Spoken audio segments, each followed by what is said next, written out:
usiku ule Getsemane, Yesu alipokuwa na wanafunzi wake, aliomba maombi yake. Lakini tutaangalia kitu fulani cha kujifunza sana. Amen. Kama unaandika, andika kitu kinachoitwa sio kila kitu ni chakula.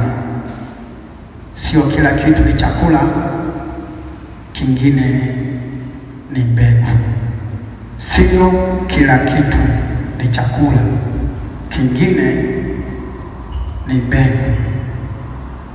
Bwana asifiwe sana. Sasa nataka tuiangalie mbegu. Unajua, tukisema tuko na Pasaka,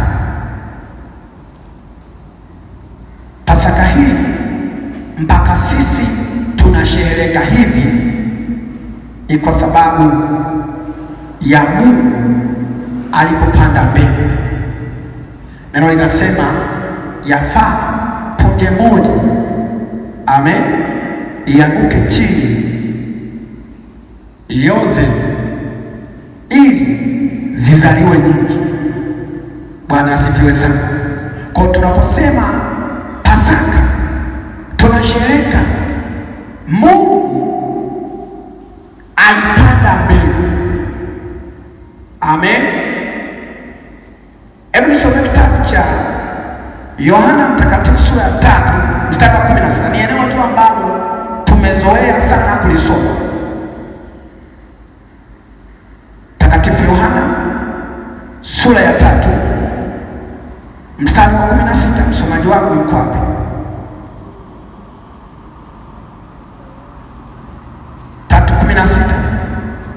Injili ya Yohana sura ya 3 mstari wa 16. Kwa maana jinsi hii Mungu aliupenda ulimwengu. Kwa maana, tusome wote, sema kwa maana jinsi hii Mungu aliupenda ulimwengu.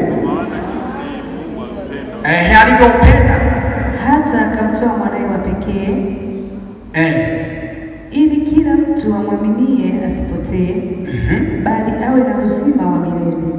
Jamani, Bwana asifiwe sana. Tuseme hivi, Mungu aliupenda nini? Ulimwengu. Haleluya. Kwa utajiri wa Mungu, fahari ya Mungu, alitamani sana akipata ulimwengu. Tunaposema ulimwengu ni watu, sisi. Kuna dunia na kuna ulimwengu. Jamani, amina bebe. Tukisema ulimwengu ni sisi. Amina. Utajiri wa Mungu, yeye alitamani kuwa tajiri wa watu.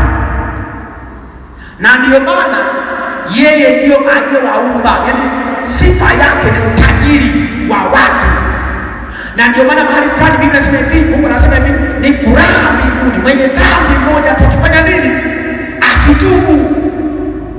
Kwa hiyo ni Mungu halali, asinzii, anatafuta mtu. Amen. Alivyotamani kuwa na watu, alitoa mmoja awe mbele ili apate wewe. Bwana Yesu asifiwe sana. Maana yake nini? Asingelitoa mmoja awe mbele, sisi tusingelipatikana. Sisi ni matokeo ya utoaji, matokeo ya mbegu ambayo Mungu alitoa, alipanda. Bwana Yesu asifiwe sana. Sasa ni hivi, kumbe hata mimi nikipenda navyotaka kupenda, amen, lazima nijifunze kufanya nini? Kupanda, kutoa mbegu. Wewe unapenda nini? Jamani, amina. Sikiliza nikwambie kitu. Wanadamu tunazidi kuwa wengi. Sisi nikisema hii itakuwa mbaya, kanisa niseme kwa sababu kuna mbegu ya uzazi. Jamani, sio kweli? Baba. Sio kweli? Hapa wote wanaume, wanawake tukienda kujiunga na nyota ya kijani tukaharibu mbegu, wanadamu idadi itaanza kupungua, si ndio? Maana hakuna mbegu. Lakini kwa kuwa mbegu ipo, tunazidi. Haleluya. Bwana asifiwe sana. Amen. Mwenyeji wa Dodoma hapa, wakati kanisa linaanza hapa, tunatoka kule chini tukakuta hapa mtaani hapo katikati hakuna nyumba kabisa, palikuwa peupe mpaka nikajaribu kumlauna rafiki yangu, sasa jamaa, kanisa mjini, kumbe ndo mjini kutarajiwa. Bwana asifiwe sana mpendwa. Lakini mbona tumejaa? Kwa sababu kuna mbegu. Amen, amen. Hata wewe hujaolewa, hujaona sema mimi nitakuwa na watoto watatu, unasema hivi kwa sababu unajua kuna nini? Kuna mbegu. Sasa Mungu alipoupenda ulimwengu akatamani kuwa tajiri wa watu, wa roho za watu. Biblia inasema hivi, hata akamtoa mwanawe wa pekee ili kila mtu amwaminie asipotee. Alikuwa na Kristo mmoja. Sasa leo tuko wa Kristo wa kutosha. Jamani, amen. Biblia inasema hivi, akamtoa mwanawe wa pekee. Lakini Yohana 1:12 anasema hivi, kwa jinsi anasema hivi, wote waliopokea wamefanyika kuwa watoto. Maana wengi, si ndio? Haleluya. Lakini mwanzo alikuwa, Biblia inasema hivi, mwanawe wapi? Hakuwa na mwingine mtoto, ila alikuwa na mmoja. Kile kimoja akakipanda kama mbegu.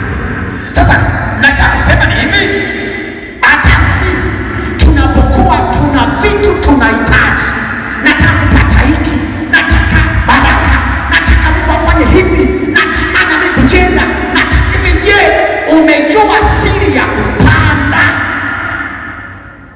Haleluya. Tunaposema Pasaka tunasherekea ile mbegu ambayo Mungu alipanda,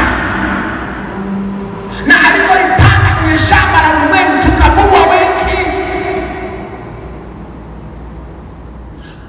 Unapotamani kupata magunia ya mahindi ya kutosha, inategemeana na mbegu, wingi wa mbegu uliopanda katika shamba lako. Jamani, amina.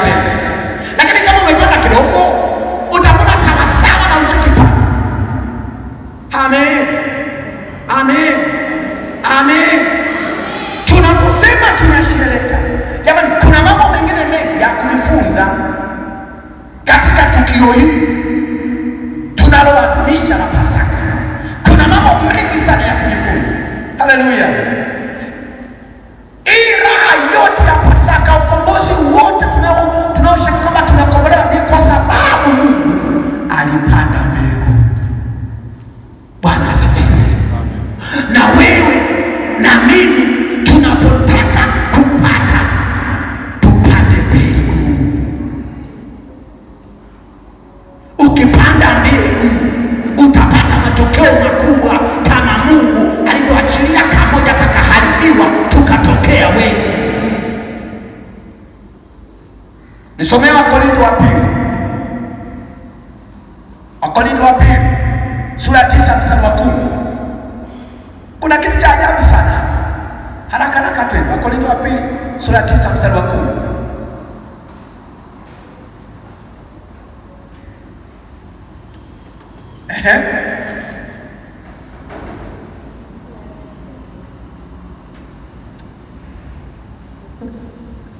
Wakorintho wa pili sura ya 9 mstari wa 10.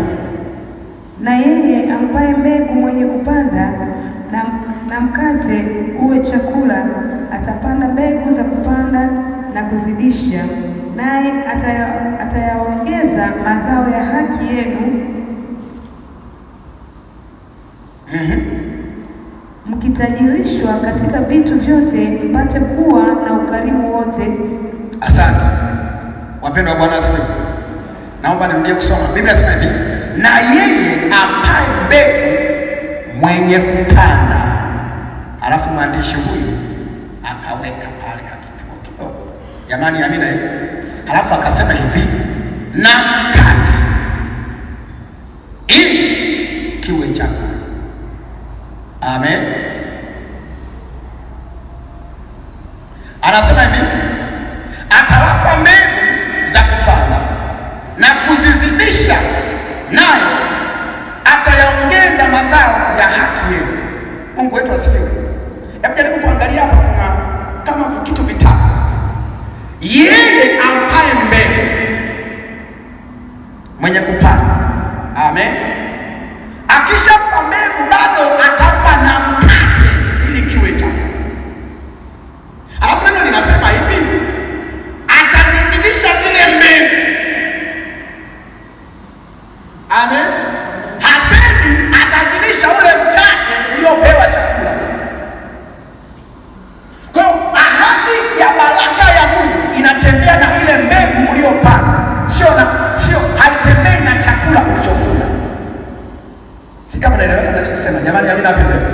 Yaani Mungu anapokupa $1,000 mkononi mwako, hii $1,000. Amen. Ukileta mchezo utaanza kusema nimepata $100. Leo ni juma ngapi? Jumamosi, na kesho ndio sikukuu ya Pasaka. Sasa bata atanikoma kesho. Amen. 50,000 bata mmoja, 30,000 nini chele, 10,000 sijui viungo, 10,000 nyingine iliyobaki nini kweli hiyo. Kwa ile $100 yote ambayo Mungu amekupa wewe, umeona ni nini? Ni chakula. Mungu anapoachilia muujiza fulani kwenye maisha yako, elewa kwamba hicho ulichopokea kwa Mungu kimebeba vitu viwili. Moja, panda, kimebeba mbegu. Haleluya. 2, chakula. Sasa wewe utaona chote ile $1,000 uliyopata leo kama yote ni chakula, si ndio? Utaigonga kesho ikaisha, halafu hakuna mazidisho. Haleluya. Maana hapa Biblia inasema hivi, anakupa mbegu kwa ajili ya kupanda, anakupa mkate kwa ajili ya kula. Alafu Biblia inasema hivi, naye atazizidisha mbegu ili mpate kupata mazao yaliyo mengi. Haisemi atazidisha mkate uliokula. Yaani ukishaweka umepungua, kama mikate ilikuwa 10, ukala moja leo zimeisha, ukala ngapi leo zimeisha. Ahadi ya baraka ya Mungu haitembei na kile ulichokula. Sawa? Ahadi ya baraka ya Mungu inatembea na kile ulichopanda. Haleluya. Na ndio maana hapa sasa kanisa wa Kristo tunazidi kuwa wengi kwa sababu kuna ahadi ya Mungu juu ya mbegu, kwamba hii mbegu aliyoipanda, hata leo tuna Pasaka hii, idadi ya mazao mavuno ambao ni sisi tunazidi kuongezeka siku hadi siku. Jamani, amina. Lakini Mungu angesema huyu ni mwanangu wa pekee, siwezi kumtoa, siwezi kumwachilia. Angebakia na yule mwanao wa pekee, asingelikuwa na wana wa Mungu. Jamani, amina wapendwa. Kwa Mungu anapoachilia kitu fulani kwenye mikono yako, nimepokea baraka ya pesa kadhaa, baba yoyote nitumia, yuko Dar es Salaam, uko Mwanza, mama, unanielewa hapa? Unasema sasa hii naenda kusuka msuko wa Sangita, hii hapa naenda kununua nini, hii hapa inaisha. Sikati kwambie, umeshaitumia, sahau kuvuna, kwa sababu umekula mpaka mbegu. Sikuseme amen. Amen. Bwana asifiwe. Amen. Bwana asifiwe. Amen. Gani kwambie watumishi, tusipojifunza kupanda, kuishiwa hakutaisha kwenye maisha yetu. Maana chakula tunachokila, tunachokitumia, kile huwa hakizalishi chochote, kinaharibiwa tu. Lakini ukitaka kuendelea, ukitaka kuvuna na kupata au kuvuna kunatokana na mbegu uliyopanda. Mungu asifiwe. Mungu asifiwe. Yawezekana labda niseme mimi hapa basi. Yawezekana mimi ni mama nani, si mama Joanita, si ndio? Sasa mama Joanita ametumia milioni 1 mtu wangu hiyo. Amen. Kwa hiyo mama Joanita ni lango langu la mimi kubarikiwa. Na yawezekana hajaokoka, hajui kutoa, hajui mbegu, hajui siri, kakupa tu ukasema sasa hapa mpaka kanisani watanitambua kwamba na mimi najua kutokelezea. Yote mwenye mmoja ukaifanya mahembezi ikaisha shu. Utashangaa kesho mama anakuambia, bwana kuna shida kazini kwetu. Shida gani? Sijui nini, nyaraka zikapotea. Sasa bwana, si bwana, shida imeingia bwana, nimesimamishwa kazi. Wewe uliopokea mazao kutoka kwa huyo mtu, haukujua kanuni ya kupanda mbegu. Ungelipanda mbegu katika hicho ambacho alikupa, maana yake Mungu angeibarikia ile mbegu na angelibarikia lango linalofanya wewe ukapanda mbegu. Baba mchungaji, hapa kanisani kuna sadaka za watu ziko hapa na wengine hawajawahi kukanyaga hapa, lakini wake zao wako hapa, si ndio? Mama anapewa, anajua kumtolea Mungu, na ndio maana familia za watumishi zinaendelea. Wewe ni mama, mwanaume hajaokoka, familia yako ni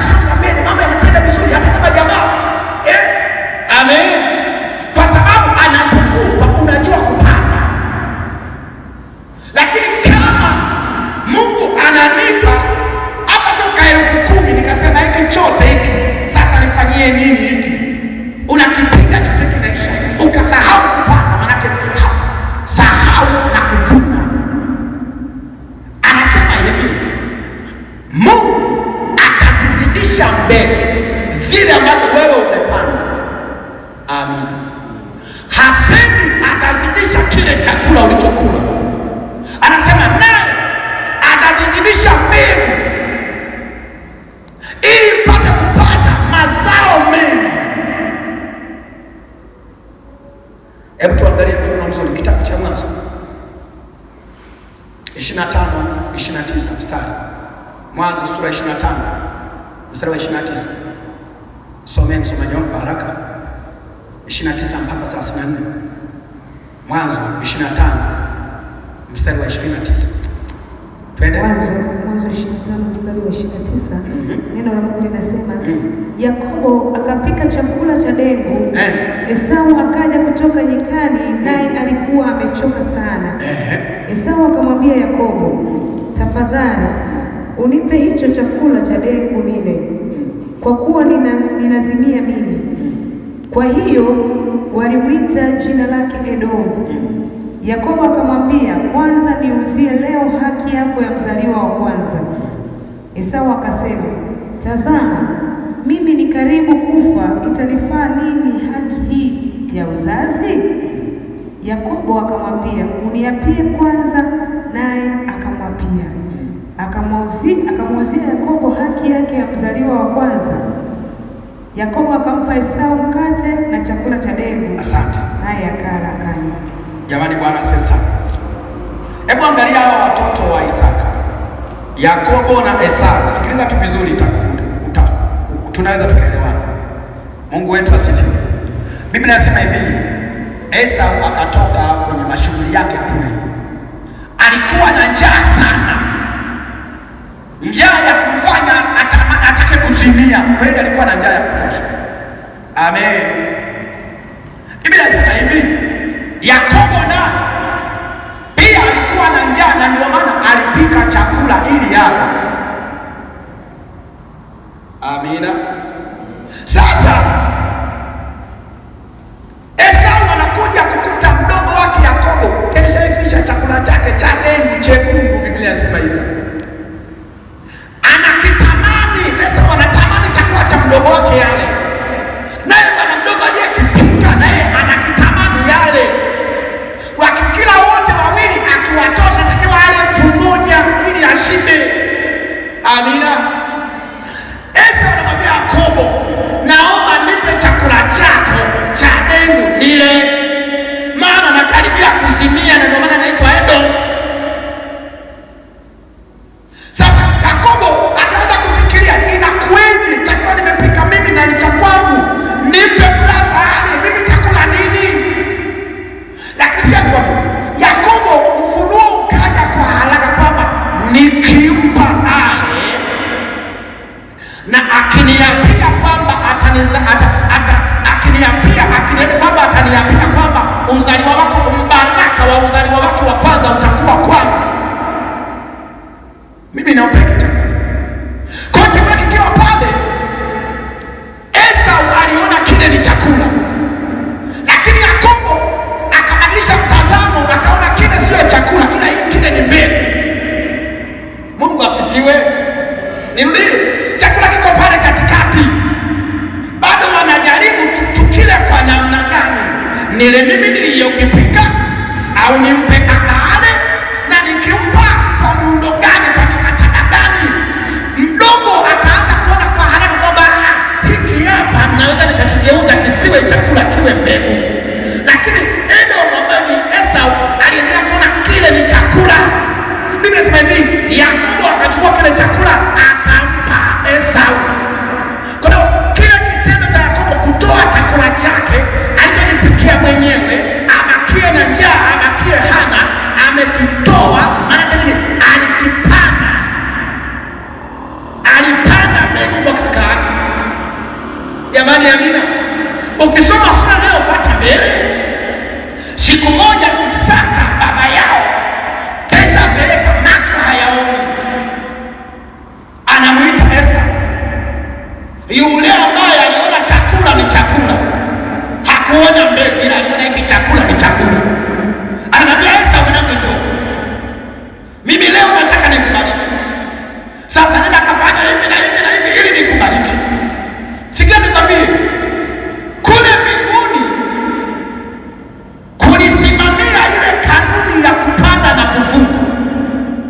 Amen, amen. Unajua jambo lile liliruhusiwa na Mungu. Kama Mungu asingeliruhusu, Yakobo asingefanikiwa. Nisikie tu vizuri. Sasa Yakobo, Isaka na Esau wanataka wapeane baraka, waombeane kubarikiwa, wapeane upako, sio upako wa kubarikiwa, upako wa utajiri. Isaka kwa kuwa anampenda Edom, anampenda Esau, anataka ambariki, lakini mbingu zikagoma, zikaona mzee Isaka unayetaka kumbariki yeye hajapanda kwenye ufalme wa rohoni. Sisi hatuoni mbegu yake, ila huyo ambaye umempenda hutaki abarikiwe na baraka zako kama baba yao, huku mbinguni tunaona mbegu yake. Bwana asifiwe, Bwana asifiwe, Bwana asifiwe. Yaani maana yake ni pale mbingu zilikataa maombi ya Isaka yasiende kwa Yakobo. Mbingu ziligoma yasiende kwa Esau, mbingu ziligoma.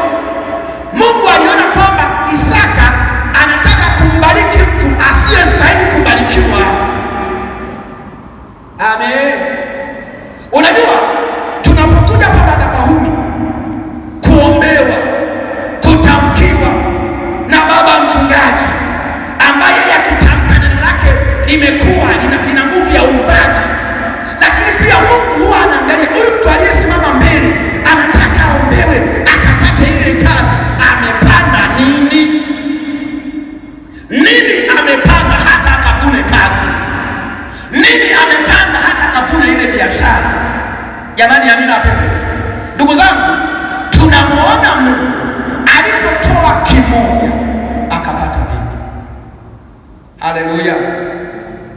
Sizungumzii kupanda mbegu kama wengine wanavyozungumzia. Mimi nazungumzia tunapotaka kupata lazima tutoe kwanza. Jamani, Bwana asifiwe. Jamani, Bwana asifiwe. Amen. Ukweli ni kauli ya mbinguni. Wewe jaribu kuangalia. Nenda kwa mkulima akajifunza. Anasema mwaka huu nataka nipate magunia 100. Iangalie mbegu aliyokusanya kwa ajili ya kwenda kuipanda. Hata wewe ukikutana na mtu mwaka huu nataka kuvuna magunia 100. Halafu unamuuliza umepanda magunia ngapi? Sema yaani sijapanda chochote, lakini lazima nivune. Hivi kweli utamuelewa kwa haraka? Hapana. Yakobo ameona kile chakula ni mbegu, anapanda. Esau anaona kile chakula ni chakula. Sasa baadaye Esau anataka apewe baraka. Wauzaliwa wa kwanza wakati alishauza kwa chakula. Mbingu hazimuelewi. Sikiliza. Mbingu zilitembea na wazo la mama yao, mama wa Yakobo na Esau. Haja jamani kwa kubwa na ndoto. Jamani, amina.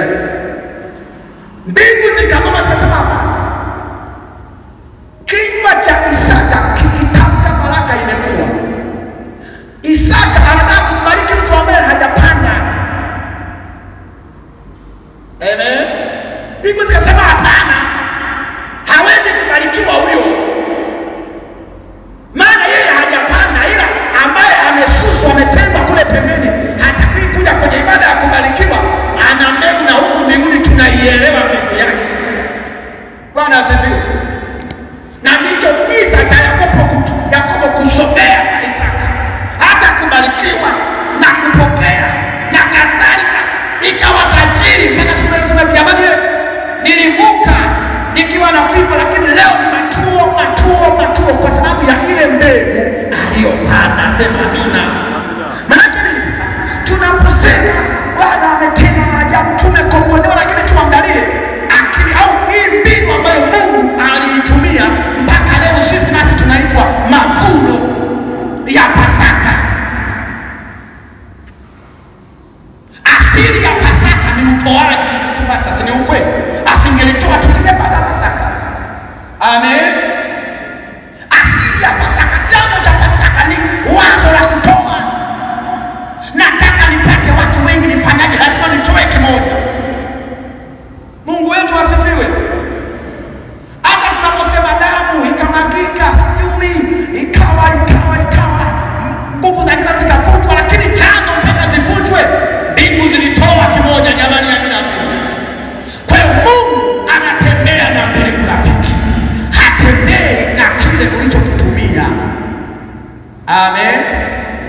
Amen. Vitu leo vinadumu kwa sababu ya mbegu. Misitu leo ipo kwa sababu ya mbegu ile ambayo Mungu alisema kwamba ili itoe mboga mboga na miti yake namna ikatokea si ndio? Ilishanyauka na kukauka na haipo, ila kwa sababu ilidondosha mbegu, hiyo miti ipo mpaka leo. Bwana Yesu asifiwe sana. Lakini kama isingelikuwepo leo national park zetu, mbuga za wanyama, utakuta wale maaskari wanaotunza wanakwambia wanyama fulani wako kwenye hatari ya kutoweka. Amina. Kwa hiyo sasa wanachokifanya pale, kama wamebakia labda 10 wanatunzwa, maana kinachotunzwa hapo ni mbegu, wazaliane. Jamani, amina pepe. Yaani sikiliza nikwambie rafiki, usipojua siri ya kupanda mbegu, sahau kuvuna. Nenda kwa waganga, watakwambia kwanza panda. Nenda kwa mashetani, watakwambia kwamba upande mbegu. Mungu atuhurumie watu wa Mungu. Kwa hiyo hata kwenye nyumba ya Mungu, hata sisi watu wa Mungu, na sisi tunapotamani kwa kweli, natamani mwaka huu na mimi nivae shera kwa kweli. Yaani mwaka huu na mimi lazima nione. Mwaka huu na mimi